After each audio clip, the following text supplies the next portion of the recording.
Hi everyone, in this lecture we are going to talk about justify self property.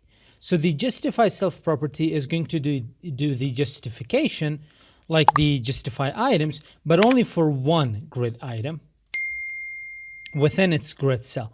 It is the first property that pertains to grid items properties, and therefore it is not going to be specified within the container.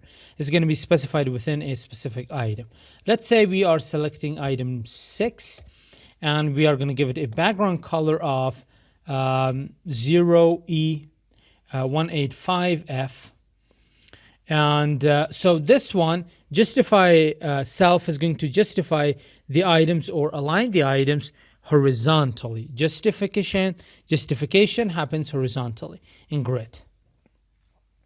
So I'm going to say justify self. The first value, which is the default one, is going to be a stretch. If I save that and if I come here, this is the item number 6. You can see it is by default it is stretch.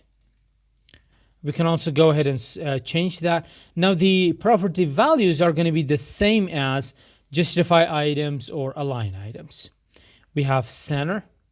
Only this one will be centered. There we go. If I just increase the columns to 300 or 250, now it is going to be better visible. There we go. And let's go to code. Let's say justify self.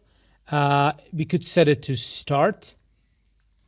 The start of the grid cell. Justify self, and this is going to be the end of towards the end of the grid cell. And we also have nothing else. These are the 4 property values. That's it for this lecture. See you in the next one.